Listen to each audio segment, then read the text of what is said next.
Kesari chapter 2 movie अच्छी है, लेकिन इसमें इतिहास को, हमारी हिस्ट्री को गलत तरह से दिखाया गया है। केसरी 2 मूवी को ज्यादा एंटरटेनिंग बनाने के लिए इतिहास के साथ जानबूझकर छेड़छाड़ की गई है। आज के हमारे वीडियो में हम उन 5 बड़ी घटनाओं के बारे में जानेंगे जो इतिहास में जैसी हुई थी वैसे दिखाई नहीं गई। एडवोकेट चित्तूर शंकर नायर की कहानी को पूरी तरह से बदल दिया गया।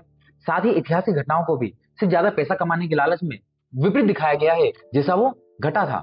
तो आइए शुरू करते हैं। हेलो दोस्तों, यह दावा किया जा रहा है कि केसरी 2 फिल्म एक सच्ची घटना पर आधारित है, लेकिन यह कितनी सच्ची है और कितनी झूठी, आइए समझते हैं। यह फिल्म आधारित है एक बुक पर, the case that shook the empire पर। ऐसा कहा गया है कि यह फिल्म जलियांवाला बाग नरसंहार के बाद के एडवोकेट चित्तूर शंकर नायर और माइकल ड्वायर के बीच लड़ गए केस की सच्ची घटना को दिखाती है। लेकिन जो कुछ भी इस फिल्म में दिखाया गया है वो तो जो वास्तव में हुआ था उसे बिल्कुल ही विपरीत है। अगर आप जलियांवाला बाग नरसंहार की कहानी को, जनरल डायर के और हंसराज की साजिश को, हंटर कमीशन और एडवोकेट चित्तूर शंकर नायर की पूरी कहानी को जानना चाहते हैं तो हमने एक वीडियो बनाई, यहाँ पर उसका लिंक आ जाएगा। आप जाकर उस पूरी वीडियो को देख सकते हैं। मैं कमेंट बॉक्स में भी उसका लिंक दे दूंगा, आप वहां से उस वीडियो को देख सकते हैं। केसरी चैप्टर 2 फिल्म 2019 में केसरी का एक स्पिरिचुअल सीक्वल है। इस फिल्म में लीड रोल कर रहे हैं अक्षय कुमार। वो एडवोकेट चित्तूर शंकर नायर की भूमिका निभा रहे हैं। जब ये घटना वास्तव में घटी थी 1924 में, उस समय एडवोकेट चित्तूर शंकर नायर की उम्र 67 ईयर्स थी। आप इन फोटो में देख सकते हैं वो उसमें कैसे दिखते थे, क्योंकि वो एग्जीक्यूटिव चांसलर भी रह चुके थे। अब आप अक्षय कुमार को देखिए कि अक्षय कुमार थोड़ा भी उनके जैसा दिख रहे हैं। साथ ही आर माधवन भी इस फिल्म में है। आर माधवन एक ऐसा किरदार निभा रहे हैं जो वास्तव में उस समय था ही नहीं। यह एक मनगढ़ंत किरदार है जो सिर्फ फिल्म को एंटरटेनिंग बनाने के लिए रखा गया है। अगर आपने कैसी फिल्म नहीं देखी, सिर्फ ट्रेलर भी देखा है, तो सुनिए अक्षय कुमार क्या कह रहे हैं। We are suing the crown for genocide. इसका सीधा सा मतलब है कि हम जलियांवाला बाग नरसंहार के लिए ब्रिटिश सरकार के ऊपर एक केस कर रहे हैं, लेकिन वास्तव में तो ऐसा हुआ ही नहीं। एडवोकेट चित्तूर शंकर नायर ने 1919 के जलियांवाला बाग नरसंहार के बाद एग्जीक्यूटिव काउंसिल पर से इस्तीफा दिया। उन्होंने एक किताब लिखी, गांधी एंड एनार्की, जो 1922 में पब्लिश हुई। उस किताब में उन्होंने माइकल डॉयर के ऊपर इल्जाम लगाया कि उन्हीं की परमिशन से, उन्हीं के कारण जलियांवाला बाग नरसंहार हुआ है। माइकल डॉयर ने एडवोकेट चित्तूर शंकर नायर के ऊपर मानहानि का एक मुकदमा दायर किया लंदन की अदालत में। ऐसा वास्तव में हुआ था और इस बात का वर्णन खुद एडवोकेट चित्तूर शंकर नायर ने अपनी ऑटोबायोग्राफी में भी किया है। लेकिन इस फिल्म में तो उल्टा बताया गया है। इस फिल्म में तो बताया गया है कि अक्षय कुमार ब्रिटिश सरकार के ऊपर केस करते हैं। यह इस फिल्म का सबसे बड़ा और सबसे भयानक झूठ है जो इतिहास को पूरी तरह से बदल देता है। इस फिल्म में ऐसा बताया गया है कि अमृतसर के हाईकोर्ट में एडवोकेट चित्तूर शंकर नायर मतलब अक्षय कुमार खुद गवाहों से पूछताछ कर रहे हैं, लेकिन वास्तव में तो ऐसा हुआ ही नहीं था। यह एक सफेद झूठ है। अमृतसर के कोर्ट में तो Tekchand, B R. Puri and R C. Soni ने शंकर नायर की तरफ से विटनेस की गवाही रिकॉर्ड करवाई थी, जो बाद में लंदन के कोर्ट में इस्तेमाल की गई थी। अगर आप एक और बात पर ध्यान दें तो आप देखेंगे इस मूवी में अपना केस चित्तूर शंकर नायर खुद ही लड़ रहे हैं। अभी मैंने आपको बताया कि अमृतसर में 3 अलग वकीलों ने इनका केस लड़ा था। ऐसा ही कुछ हुआ था लंदन की अदालत में भी, जहां पर यह केस 5 सप्ताह तक चला। वहां पर मद्रास हाईकोर्ट के पूर्व चीफ जस्टिस सर वॉल्टर शॉर्ट्सबे ने एडवोकेट नायर का केस लड़ा था। यह बात एडवोकेट नायर ने खुद अपनी ऑटोबायोग्राफी में लिखी है। साथ ही ये फिल्म जिस किताब से इंस्पायर्ड है उस किताब में भी ऐसा ही लिखा गया है। इस फिल्म में यह दिखाया गया है कि रीजनल जनरल डायर से पूछताछ की जा रही है, जिसने जलियांवाला बाग नरसंहार में गोलियां चलाई थी।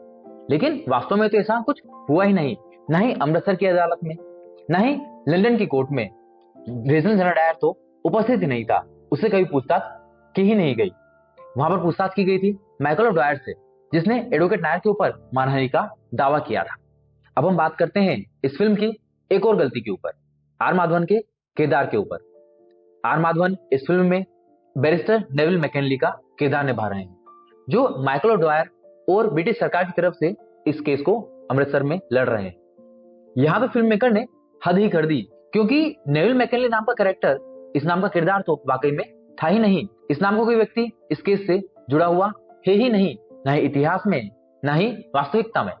माइकल डॉयर का केस अमृतसर में खान बहादुर शेख अब्दुल्ला अकादिर और उबैदुल्ला ने लड़ा था, और लंदन की अदालत में अर्नेस्ट चार्ल्स केसी और सर ह्यूज फ्रेजर ने लड़ा था। लेकिन इस फिल्म मेकर ने इस कैरेक्टर को जानबूझकर इस फिल्म में डाला है ताकि फिल्म ज्यादा एंटरटेनिंग बन सके और इंडियन ऑडियंस को ज्यादा लुभा सके। इस फिल्म के राइटर डायरेक्टर और अक्षय कुमार को सोचना चाहिए कि यह फिल्म पूरे देश में रिलीज होगी। देश भर के लोग इस फिल्म को देखेंगे। जिन्होंने किताबें नहीं पढ़ी, इतिहास को नहीं पढ़ा, वो इस फिल्म को सच मान लेंगे। वही उनके लिए इतिहास का हिस्सा बन जाएगा। उनकी कोशिश सच सामने लाने की होनी चाहिए, न कि झूठ दिखाकर, इतिहास को बदलकर सिर्फ पैसा कमाने की और पब्लिक में फेमस होने की होनी चाहिए। लेकिन मेरा फर्ज बनता है मैं आपको एडवोकेट चेतुशंकर नायर की पूरी कहानी, सच्ची कहानी बताऊं। नायर का जन्म केरल के पलक्कड़ में एक चतुर परिवार में हुआ था। इनके पिता तहसीलदार थे और इन्होंने मद्रास यूनिवर्सिटी से लॉ की डिग्री प्राप्त की थी।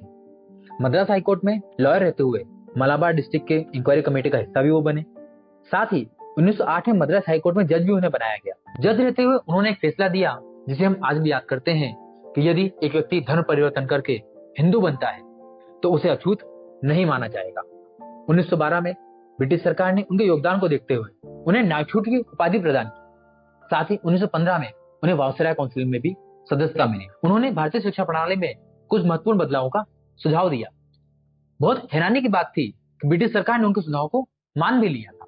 जब उन्हें जलियांवाला बाग हत्याकांड के बारे में पता चला, उन्होंने एग्जीक्यूटिव काउंसिलर पद से इस्तीफा दे दिया और वो सरकार के लिए एक दुश्मन बन गए। 1922 में उनके गांधी एंड एनार्की नाम से एक किताब आई। इस किताब में उन्होंने माइकल डॉयर पर कुछ संगीन इल्जाम लगाए। उनका कहना था माइकल डॉयर ने पूरी परमिशन दी थी जनरल डायर को, साथ ही उन्हें प्रोत्साहन दिया, ऐसे हालात पैदा किए जिसके कारण जलियांवाला बाग घटनाक्रम हुआ था। यदि माइकल डॉयर चाहते तो इस घटनाक्रम को रोका जा सकता था। इसलिए इस घटनाक्रम के पूरे जिम्मेदार माइकल और डॉयर हैं। क्योंकि एडवोकेट नायर ब्रिटिश सरकार में पूर्व वकील, जज, एग्जीक्यूटिव काउंसिलर का हिस्सा रह चुके थे, एक बड़े पद पर काम कर चुके थे। यह बुक लंदन तक पहुंची। लंदन में मानो इस बुक ने तहलका मचा दिया। माइकल डॉयर की बहुत बदनामी होने लगी और माइकल डॉयर ने एडवोकेट नायर के ऊपर मानहानि का एक मुकदमा लंदन की ही कोर्ट में कर दिया। इस मुकदमे की सुनवाई के लिए जज मैकार्डी को नियुक्त किया गया। इस केस का फैसला सुनाने के लिए 12 जूरी मेंबर को सेलेक्ट किया गया। इस जूरी के सभी मेंबर्स अंग्रेज थे। पहले से तय था कि इस केस का क्या फैसला आने वाला है। एडवोकेट नायर का केस मद्रास के पूर्व एडवोकेट वॉल्टर शॉर्ट्सबे लड़ रहे थे। यह केस उस समय लगभग 5 सप्ताह तक लंदन की कोर्ट में चला और उस समय तक लंदन में इतना लंबा केस आज तक नहीं हुआ था। जैसे जैसे केस चलता गया, अलग अलग गवाहों को वहां पर पेश किया गया। इस केस ने ब्रिटिश सरकार की बर्बरता की कहानी पूरी दुनिया के सामने लाकर रख दी। जैसे जैसे केस चलता था, ब्रिटिश समाचार उस बात को वहां के अखबारों में छापते थे और ब्रिटिश सरकार भारत में क्या जुल्म कर रही है वहां के लोगों को पता चलते थे। इस केस का फायदा एडवोकेट नायर ने उठाया। ब्रिटिश सरकार जो भारतीयों पर भारत में जुल्म कर रही थी, उस बात को वो ब्रिटेन तक ले जा पाए, जिसका फायदा भारत को बाद में आजादी मिलने में बहुत ज्यादा हुआ। एडवोकेट शंकर नायर ने अपनी ऑटोबायोग्राफी में उस कोर्टरूम में हुई पूरी घटना को विस्तार में वर्णन किया है। उन्होंने बताया है कि सबसे पहला सवाल उनके वकील से यह पूछा गया, हम यहाँ पर जनरल डायर की बात करने आए हैं या फिर ओडवायर की। वॉल्टर शॉर्ट्सबे जो नायर के वकील थे, उनका कहना था, I am not a plaintiff my Lord, I am a defendant.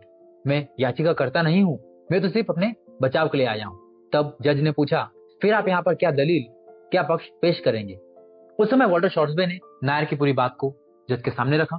उनका कहना था, जनरल डायर ने जब ओडवायर को पूरी घटना के बारे में बताया तो ओडवायर ने उन्हें पूरी परमिशन दी। ओडवायर ने उन्हें कहा कि आप जो चाहें, आपको जो सही लगे आप वो कर सकते हैं। यदि ओडवायर डायर को परमिशन नहीं देते, उसे वहीं पर रोक लेते, तो यह घटना होती ही नहीं। इसलिए इस घटना का जितना जिम्मेदार जनरल डायर है, उससे कहीं अधिक जिम्मेदार माइकल ओडवायर है। हम यहाँ पर यह डिसाइड करने नहीं आए कि यह घटना सही थी या गलत। हम यहाँ पर यह डिसाइड करने आए हैं कि इस घटना को रोका जा सकता था, लेकिन नहीं रोका गया। नायर जानते थे कि इस केस का फैसला क्या आने वाला है। उन्होंने वहां पर बताया किस तरह से अंग्रेजी सरकार भारत में लोगों का दोहन कर रही है, शोषण कर रही है और उन्हें सताया, डराया और दबाया जा रहा है। जैसे जैसे सप्ताह बीतते गए, अंग्रेजी समाचार इन बातों को वहां पर प्रिंट करते रहे और अंग्रेजी सरकार का सच वहां के लोगों तक भी पहुंचने लगा। जब इस केस का अंत हुआ तब 12 में से 11 लोगों ने डॉयर के पक्ष में फैसला सुनाया। नायर को 500 पाउंड का जुर्माना, साथ ही जितना भी खर्चा ओडवायर का इस केस में हुआ है उसे पे करने का जुर्माना लगाया गया। माइकल ओडवायर ने कहा, यदि एडवोकेट नायर उनसे माफी मांग ले तो इस जुर्माने को माफ कर सकते हैं। एडवोकेट नायर ने उस समय 7,500 पाउंड, आज के 5,44,000 पाउंड से भी ज्यादा पैसा जुर्माने के रूप में माइकल ओडवायर को दिया। यदि हम इसे आज की भारतीय करेंसी में कन्वर्ट करें तो ये 5 करोड़ से भी ज्यादा की राशि होती है। जब जज मकार्डी ने नायर को कहा, आप इस बात की वो आगे भी अपील कर सकते हैं, तब उन्होंने कहा, आप कितने भी जज बदल लें, कितनी भी नई जूरी ले आए, लेकिन सरकार का फैसला यही होगा, ये मैं जानता हूँ। मुझे अपनी इज्जत की परवाह नहीं है, मुझे सिर्फ सच सामने लाना है। चेतु शंकर नायर की कहानी एक सच्चे देशभक्त की कहानी है, जिसने बिना खड़क बिना ढाल के अंग्रेजी सरकार की नींव हिला दी और सिर्फ सच सामने लाने की कोशिश में वो अंग्रेज सरकार के दुश्मन बन गए। वो एक बहुत ही प्रसिद्ध फ्रीडम फाइटर नहीं थे, उनकी कहानी ज्यादातर लोगों को नहीं पता, इसलिए उनकी सच्ची कहानी सामने आने के बजाय उसे तोड़ मरोड़ कर, उसमें बदलाव कर कर पैसा कमाने की कोशिश जो फिल्म मेकर कर रहे हैं, ये एक शर्म की बात है। सिर्फ एंटरटेनमेंट के नाम पर एक व्यक्ति की सच्चाई, उसकी लेगेसी में बदलाव करके, उसे छेड़छाड़ करके पैसा कमाया जाए, ये ठीक नहीं है। हमारे देश के फिल्म मेकर्स और एक्टर्स को समझना होगा कि बिना किसी मिर्च मसाला लगाए एक देश की सच्ची घटना को ही लोगों के सामने रखा जाए, ताकि जो लोग उस व्यक्ति के बारे में नहीं जानते उन्हें एक सच्ची सीख मिले, सच्चा ज्ञान मिले, ना कि झूठ और फरेब मिले। हमारे देश के फिल्म मेकर्स को पूरी आजादी है कि वो किसी भी व्यक्ति के ऊपर, उसकी जिंदगी के ऊपर फिल्म बना सकते हैं, लेकिन उस व्यक्ति की सच्ची कहानी के बजाय झूठ दिखाना, उस व्यक्ति की लेगेसी को खत्म कर देना, उसके प्रयासों का इस तरह से तिरस्कार करना सही नहीं है। आपको क्या लगता है दोस्तों, क्या आपने यह फिल्म देखी है और क्या आप चेतु शंकर नायर की असली कहानी के बारे में जानते हैं? यदि हाँ, तो हमें बताइए क्या आपको यह फिल्म देखकर कैसा लगा, और क्या इस तरह से फिल्म मेकर्स को, एक्टर्स को हमारे देश के इतिहास के साथ खिलवाड़ करना चाहिए? धन्यवाद।